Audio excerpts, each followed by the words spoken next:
Take world বাংলাদেশের কিছু সাম্প্রতিক খবর নিয়ে আজ আমরা একটু বসব। আজ রবিবার 14 ডিসেম্বর 2025।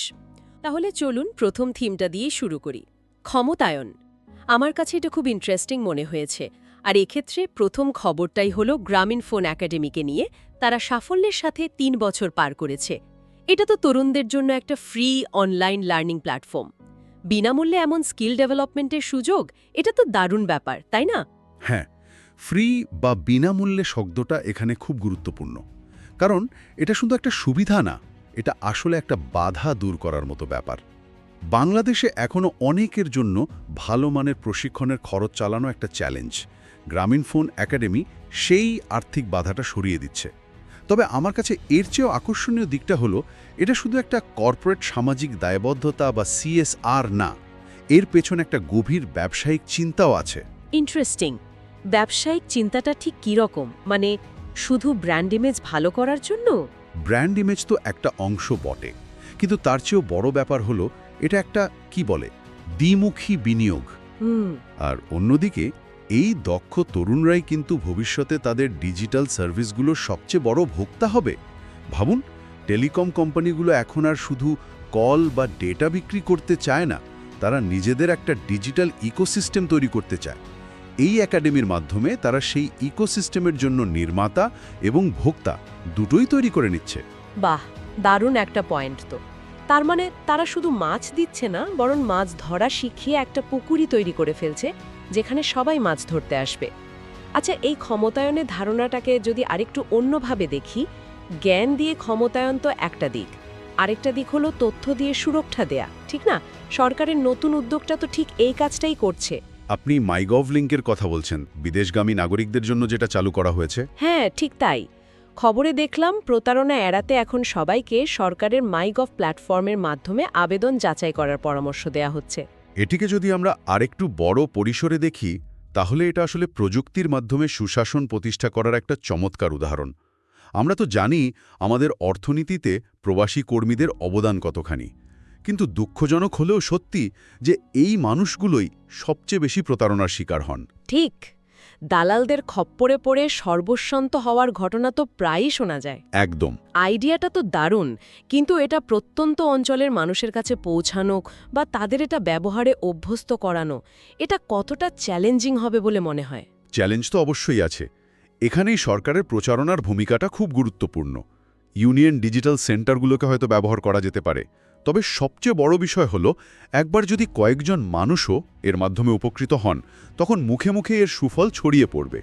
প্রযুক্তি এখানে শুধু একটা টুল না, এটা একটা সুরক্ষা কবচ হিসেবে কাজ করছে। তাহলে একদিকে গ্রামীণফোন একাডেমির মতো প্ল্যাটফর্ম জ্ঞান দিয়ে ভবিষ্যৎ গড়ছে, অন্যদিকে মাইগভের মতো উদ্যোগ তথ্য দিয়ে বর্তমানকে সুরক্ষিত করছে।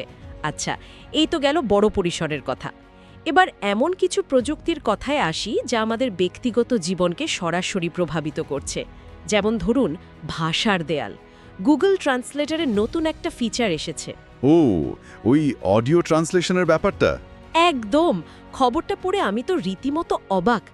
এখন নাকি হেডফোন কানে দিলেই অন্য ভাষার কথা সরাসরি নিজের ভাষায় অনুবাদ করে শোনা যাবে। ভাবা যায়? কোনো বিদেশি বন্ধুর সাথে আড্ডা দেওয়া বা কোনো আন্তর্জাতিক সেমিনারে বসে লেকচার শোনা, সব কিছু কত সহজ হয়ে যাবে। সত্যি তাই। এটা প্রযুক্তিকে আমাদের আরও কত কাছে নিয়ে আসছে তার একটা দারুণ উদাহরণ। প্রযুক্তি এখন আর শুধু আমাদের হাতের স্মার্টফোনে সীমাবদ্ধ নেই, এটা আমাদের শোনার ক্ষমতার, বোঝার ক্ষমতার একটা অংশ হয়ে উঠছে। কিন্তু এখানে একটা কিন্তু আছে।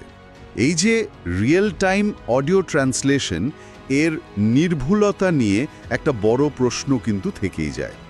ধরুন, দুজন বন্ধুর সাধারণ কথাবার্তায় একটা দুটো শব্দ ভুল অনুবাদ হলে হয়তো তেমন কিছু যায় আসে না, কিন্তু যখন কোনো ডাক্তার রোগীর সাথে কথা বলছেন বা একজন আইনজীবী তার মক্কেলের সাথে কথা বলছেন, তখন একটা ছোট্ট ভুল অনুবাদের পরিণতি কি হতে পারে? এটা তো ভাবার মতো বিষয়। অডিওর ক্ষেত্রে কি ঝুঁকিটা আরো বেশি? ঠিক এই পয়েন্টটাই। অডিওতে সুর, আবেগ, বলার ভঙ্গি এগুলো জড়িত থাকে, যা একটা মেশিনের পক্ষে বোঝা এখনও খুব কঠিন। একটা সাধারণ প্রশ্ন আর একটা ব্যঙ্গাত্মক প্রশ্নের মধ্যে পার্থক্য তো শুধু বলার সুরে বোঝা যায়, তাই না? রাইট। তাই এই প্রযুক্তি নিঃসন্দেহে অসাধারণ, কিন্তু জরুরি প্রয়োজনে এর ওপর পুরোপুরি নির্ভর না করাটাই বুদ্ধিমানের কাজ হবে। অর্থাৎ সুবিধার সাথে দায়িত্বও আসে। দারুণ। আচ্ছা, মানুষের জীবনকে সহজ করার মতো আরেকটি বড় খবর হল মাইক্রোসফট অফিস নিয়ে। ওয়ার্ড, এক্সেল, পাওয়ার পয়েন্ট এগুলো তো আমাদের প্রায় সবারই জীবনের অংশ। খবর বলছে এখন থেকে এগুলো ব্যবহারের জন্য আর প্রতি বছর সাবস্ক্রিপশন ফি দিতে হবে না, একবার কিনলেই চলবে। এটা সফটওয়্যার ইন্ডাস্ট্রির জন্য কিন্তু বেশ বড় একটা পরিবর্তন। গত 1 দশক ধরে তো সফটওয়্যার অ্যাজ আ সার্ভিস বা সাবস্ক্রিপশন মডেলটাই ছিল প্রধান ধারা।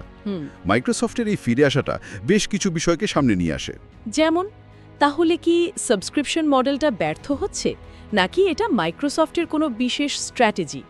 ব্যর্থ হচ্ছে বলাটা হয়তো ঠিক হবে না, তবে তারা সম্ভবত বাজারের বাস্তবতা বুঝতে পারছে। প্রথম কারণ হতে পারে পাইরেসি। আমাদের মতো অনেক দেশেই মানুষ সফটওয়্যারের জন্য প্রতি মাসে টাকা দিতে অভ্যস্ত না, ফলে পাইরেটেড সফটওয়্যারের ব্যবহার বেড়ে যায়। আর দ্বিতীয় এবং সম্ভবত সবচেয়ে বড় কারণ হল গুগল ডক্সের মতো শক্তিশালী এবং বিনামূল্যের বিকল্পের সাথে প্রতিযোগিতা। ঠিক, গুগল ডক্স তো এখন প্রায় সবারই নিত্যসঙ্গী। তাহলে মাইক্রোসফট একরকম বাধ্যই হচ্ছে তাদের মডেল বদলাতে। অনেকটা সেরকমই।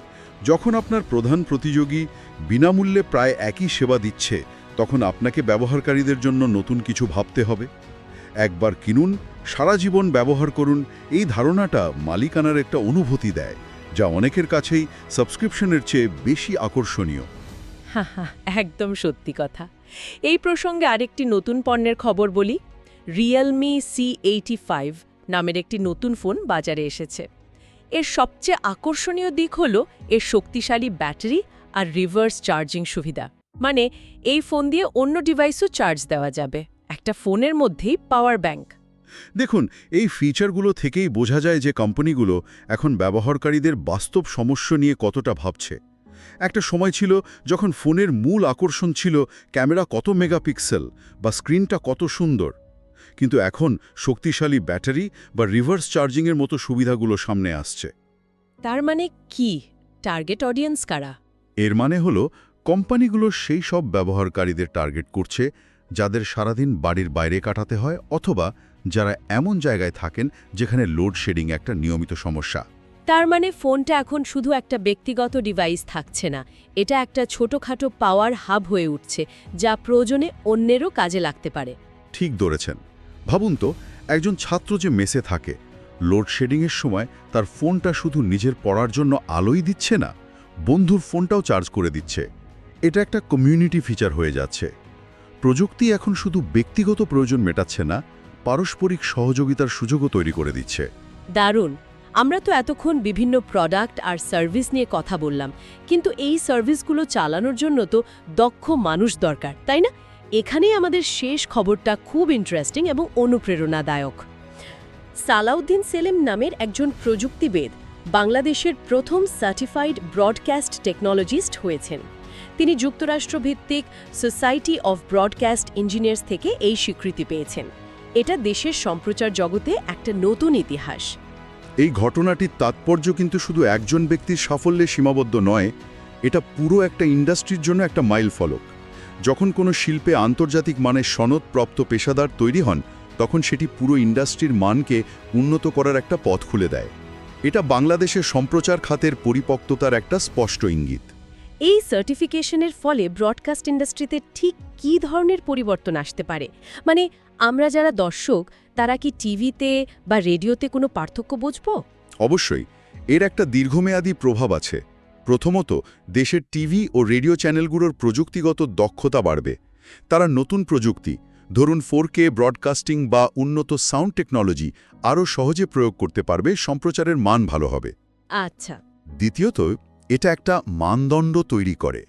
যখন একজন এই স্বীকৃতি পান, তখন ইন্ডাস্ট্রির অন্যরাও উৎসাহিত হন। এর ফলে একটা দক্ষ জনশক্তি তৈরি হয়। আর আন্তর্জাতিক স্বীকৃতি পেলে তো বাইরের দেশের সাথে কাজ করার সুযোগও বেড়ে যায়, ঠিক না? একদম। এটা বৈশ্বিক মানের সাথে আমাদের যুক্ত হওয়ার একটা দরজা খুলে দেয়। সব মিলিয়ে একজন ব্যক্তির এই অর্জন পুরো ইন্ডাস্ট্রির জন্য একটা বড় অগ্রগতির সূচনা করতে পারে।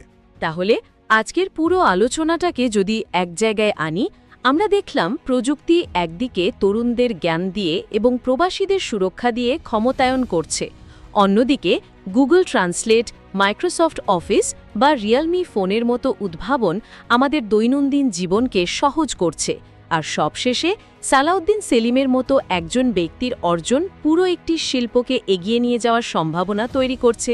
ঠিক তাই, এই সবগুলো খবর মিলে একটা বড় গল্প বলছে। আর সেই গল্পটা হলো, প্রযুক্তি আর বাংলাদেশে কোনো বিচ্ছিন্ন বা শখের বিষয় নয়। এটা আমাদের সমাজ, অর্থনীতি এবং ব্যক্তিগত জীবনের একেবারে মূল কাঠামোর সঙ্গে জড়িয়ে গেছে।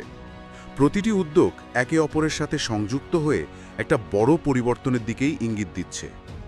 আজকের এই আলোচনা শেষে আমার মনে একটা প্রশ্ন আসছে। আমরা দেখলাম বিভিন্ন প্রতিষ্ঠান বা সরকার কিভাবে মানুষের কাছে প্রযুক্তি পৌঁছে দিচ্ছে, তাদের জীবন সহজ করছে, কিন্তু এর পর কি? যখন গ্রামীণফোন একাডেমির মতো প্ল্যাটফর্ম থেকে হাজার হাজার তরুণ নতুন দক্ষতা অর্জন করছে আর গুগল ট্রান্সলেটের মতো টুল দিয়ে পুরো বিশ্বের সাথে অনায়াসে যোগাযোগ করতে পারছে, তখন ভাবার বিষয় হলো, এই সুযোগ আর ক্ষমতাগুলো ব্যবহার করে তারা নিজেরা ভবিষ্যতে কি তৈরি করবে। প্রযুক্তির পরবর্তী যুগান্তকারী উদ্ভাবনগুলো হয়তো আর বিদেশ থেকে আমদানি করতে হবে না, বরং বাংলাদেশেরই তরুণদের হাত ধরেই তৈরি হবে। সেই উদ্ভাবনগুলো কি হতে পারে তা নিয়ে হয়তো আমরা আরেকদিন আলোচনা করতে পারবো।